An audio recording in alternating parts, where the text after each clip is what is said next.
And now we have Daniel Master's other half, and I welcome Agathi Chris. And of course, joining us is Agathi Chris, who is a speaker, a workshop facilitator, a trainer, and a coach. Agathi's workshops and talks are all focused on the heart, which she believes is the door that leads to true wisdom and oneness. Welcome, Agathi. Thank you so much. I'm very happy to be with you and to share some thoughts and ideas and experiences. Oh, thank you so much. We're actually very honored to have you, and I know you've got a wealth of knowledge. So let's just get started here. Now, why do you feel that the heart is the door that leads to true wisdom and oneness? First of all, I think it's experiential, right? So this was my experience in a sense of in modern world belief that, you know, the brain is a leader and we should think and do everything in a logical way. And obviously, as a young child being introduced to these ideas, you strive in your life to fulfill them in such a way that it makes sense. And for me, I realized that after arriving at that point where I had fulfilled, you know, what my mind was telling me, what society was telling me, what I could think in a logical way, it still felt that there is something missing.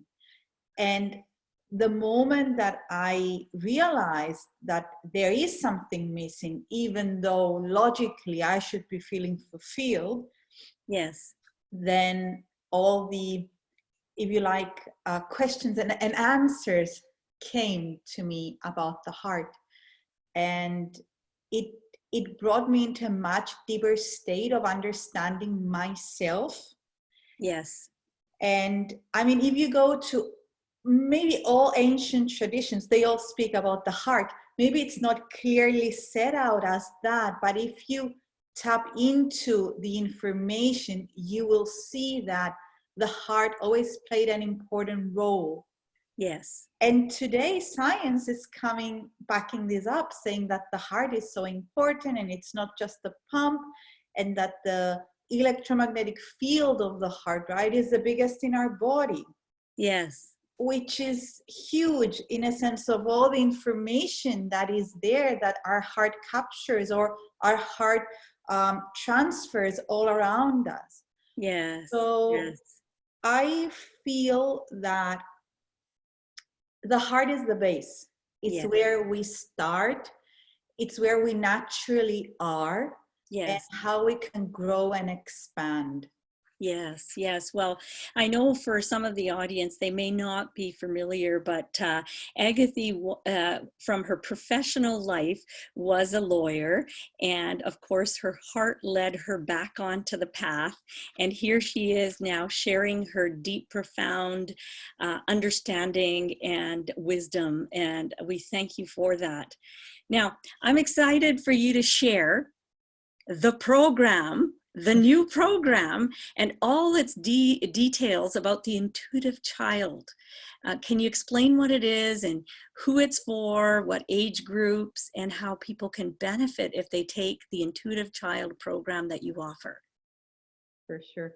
It's a program that we have been intending to create and put out there for a very long time, and I'm so happy that it came together, and in such a way that is really a beautiful set of exercises and information and tools and so many things all, you know, squeezed into one program. Yes. So the Intuitive Child program is online. So we wanted, first of all, to have it available to everybody all around the world, anytime in the day. They can log in, they can, you know, go through the exercise, they can go through the material. Now it's developed in such a way that it could be used by, obviously, by parents, right? Yes. That they want to improve their relationship with their children, their communication with their children, Yes. understand more about Yes. their children and about themselves. Also, any person who is dealing with children, any person who is working with children or taking care of children, or in any way interacts with children. And then we have segment that is specifically designed for the children. So we have exercises that are intended for the child to do. Right.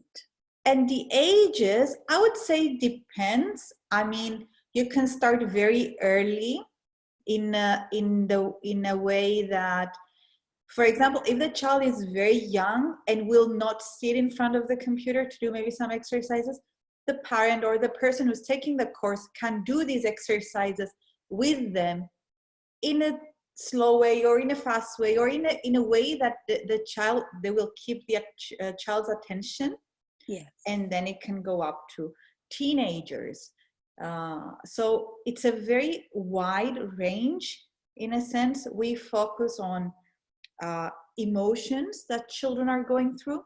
Yes. So how do I deal when my child is feeling angry, or is feeling sad, or is feeling, I don't know, upset, or grief or something? What can I do with exercises for those specific feelings, right?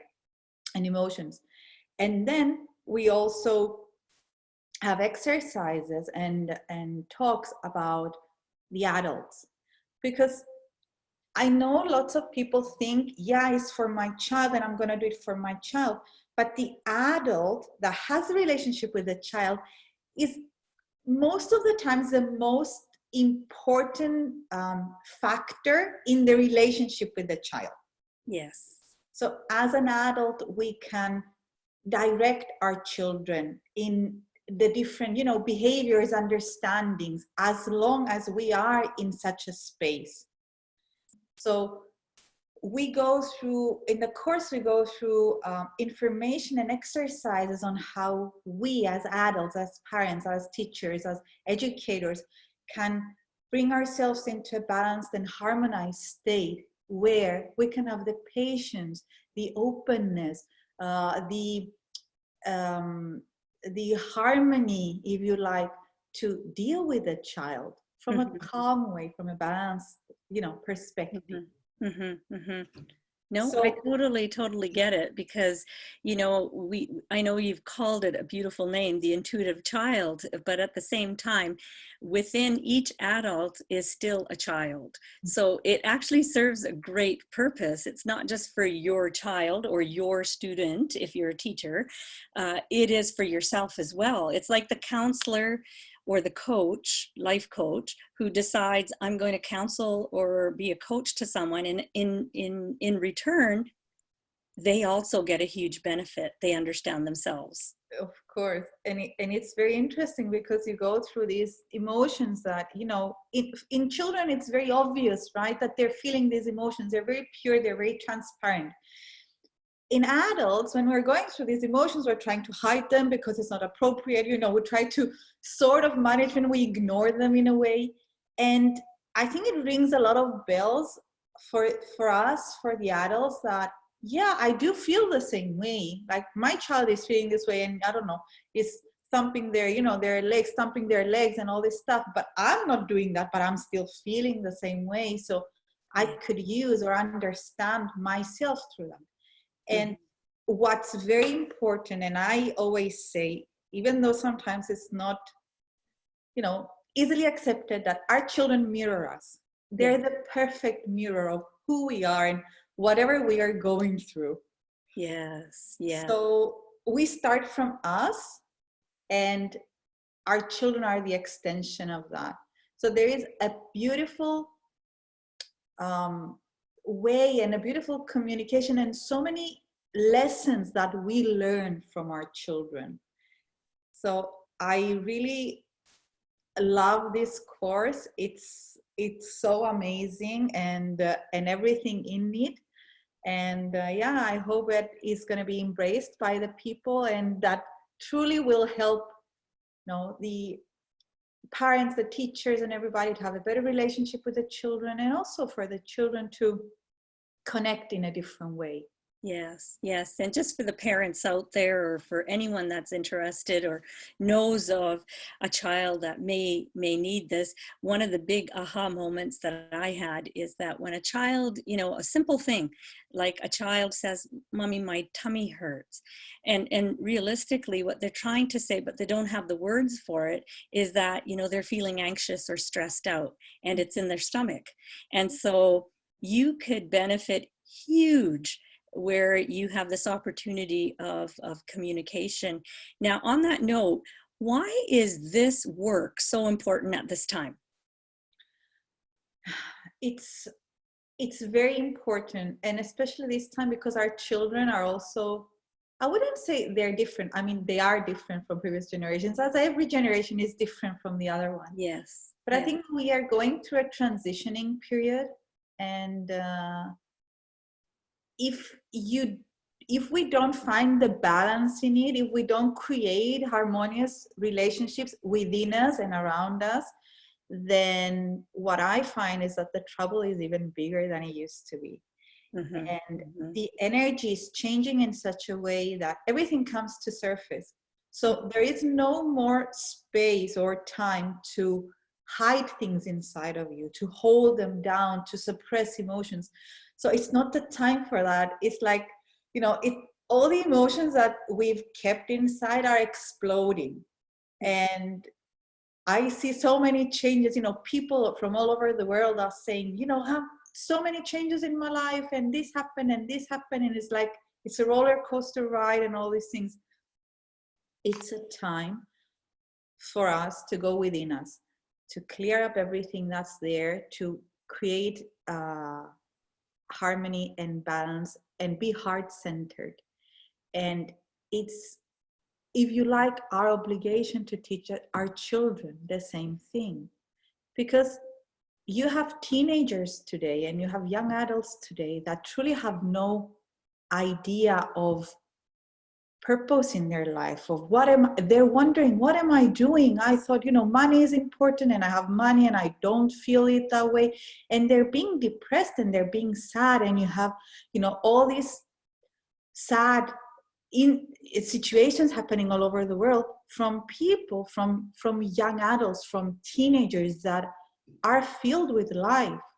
So for me, when people tell me that, I say, you know what, we as a generation have not learned what's important. We have not connected with our heart, and that's why we haven't taught our children that. So it is time for us to find it ourselves and then pass the message to our children of living in their hearts, of knowing who they are, to be truthful to themselves, and then growing from that and blossoming and creating a community that, we truly want to be part of. Yes. Yes. Well, and this work, at this time is so vital, so important. And, how beautiful is that you can be able to have the opportunity to teach your children that they can recognize and understand their emotions and then self-regulate. And if they can self-regulate, it's a beneficial state for everyone that's around them. The environment, the world changes. And I commend you for bringing this program together. It's awesome. And I just have way too much on my plate right now, but it's on my bucket list. Now, I know you're a mother to a very special and beautiful child, and I know we've discussed the demands on women in their many different roles in today's world.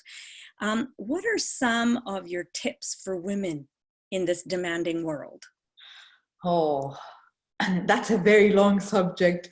But A few would be great, yes. I remember when I first had my son, and he was maybe not even 1 year old. And, we got out of that infant stage where your attention is just at the child. And actually there is no much of you left, because it's just, you have to be there for your child as an infant. So going back from that phase of that a small child to back to, let's say, society or socializing, for myself, I remember that it was a very hard time identifying myself, in a sense of, yes, I'm a mother, yes, I have responsibilities, but I'm still the same person. I still have um, things that I would like to do, to enjoy, to experience. So career and, all the ideas we have. And it was a period of time that was very hard to find the balance in it, until I realized about accepting everything, right? That I can be all these things at the same time. It doesn't make me less. And as a mother, it doesn't make me less of a mother that I can leave my child for 2 hours to a babysitter, or, a friend that can take care of my child, and have a coffee with a friend, or, just enjoy myself and remember that, I am this person, and I need to find balance within myself at the same time in order to be fully there with my child. So me time is very important, I think, even if it's a cup of coffee with a friend. yeah, it is it's the most important part of juggling and balancing all these roles that we have. Yeah. So finding time every day to spend with yourself, even if it's time for a coffee with a friend, if it's a meditation that takes 15 minutes or half an hour, if it's heart imagery exercises, for example, I love them. They just take me out of this world and they just put you in a different world. Anything, going to the gym, taking a walk in the forest, anything that can remind you of being in touch with yourself, right? And the truth of who you are. And that's hugely important. Yeah, no, totally understand. I think as women, we I think create a lot of demand and stress and an anxiety within ourselves, because it can only exist on the inside. The feeling of anxiety and stress is on the inside, so you've created it. And so you really, when the clock is ticking and you're feeling the pressure, sometimes it's good to just stop. And that's very nicely put. And thank you for that, Agathi. And I know we're coming to an end very soon. A couple of more questions and we'll have you on again. Now, you've traveled with Daniel around the world. Do you feel that women everywhere are going through similar challenges, or is that just here? Or is there just, maybe you can name a few places that you've sensed or felt that women over there are doing something different and it's right?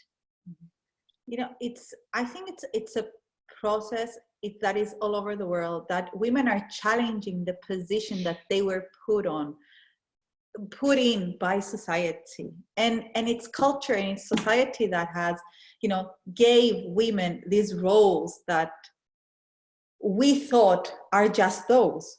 Yeah. So today, because everything is being challenged and great changes are happening, women are challenging these roles, and they're saying, no, I'm not just this, and I'm not just that, and I can be this, and I can be that, and I can have, I don't know, a huge career, and I can have children, and I can say I don't want to have children, and I can, take the lead, and I don't need to wait for somebody. And it's, women, sensitivity and vulnerability were thought as detrimental. So they were thought like, oh, we don't want this in our society. This is not what we need.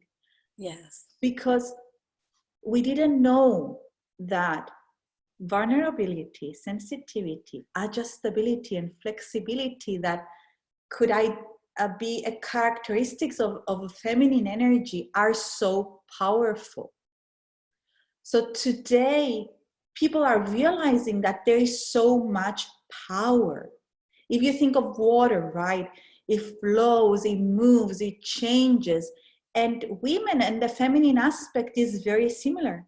At the same time, water has a huge strength and power, and it can go through anything. It doesn't stop at nothing.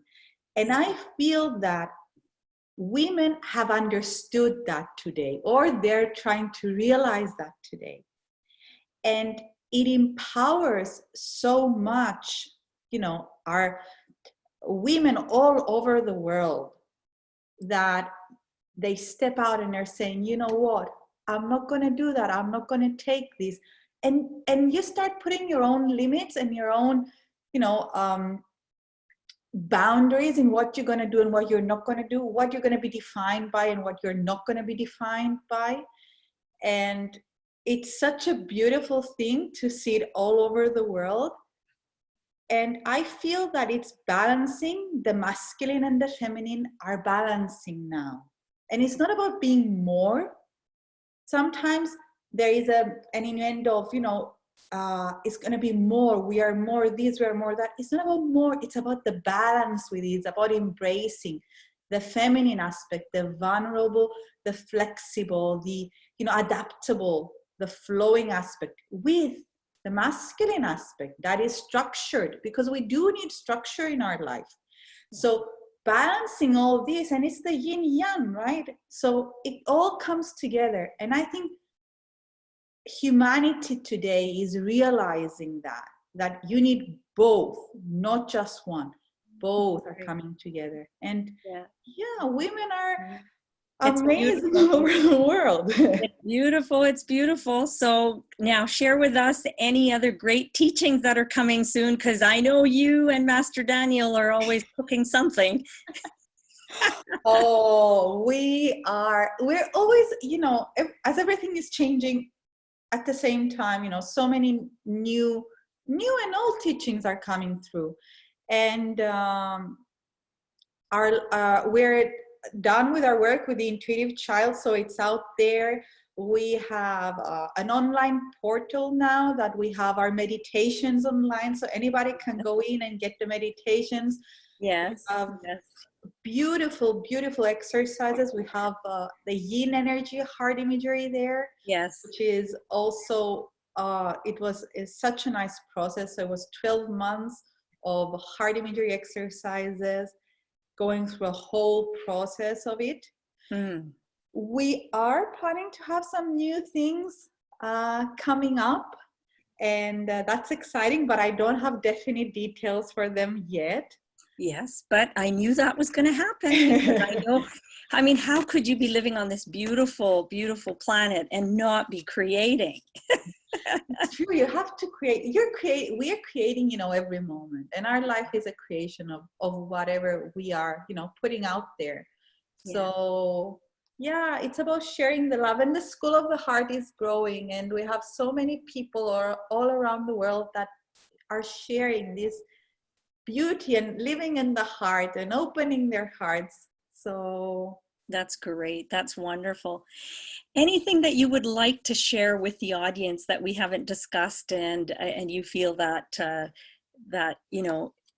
is something that you would like to mention? Or I think the only thing that I would like to say is that we are learning to love ourselves unconditionally, and that's the stepping stone to anything we do. So accepting ourselves and forgiving ourselves and just loving ourselves. Yes, love is all there is. Well, thank you so much for joining us. Now, if anyone wants to get a hold of you, where can they get a hold of you? Do you have a website that you can offer? And as well for Daniel as well? Of course. So my website is www.agathi.net. And you can also find out the schooloftheheart.com, all our workshops and everything that we are doing. Daniel's website, of course, danielmitel.com. Many websites. And we have there all the information of the programs that we're having, either live at the different areas of the world, or online programs, and details on how people can reach us. And we're always here. Thank you. Thank you so much Thank you. for joining us today. And that brings us to a close here at Uplifting Humans, where we honor, empower, educate, and inspire the listener. I'm your host, Cylindrin Buller. Please tune in to upliftinghumans.com, where we post all our YouTube videos as well as our past podcasts. And please don't forget to share with family and friends, and we look forward to hearing from you. Until next time, have a wonderful day.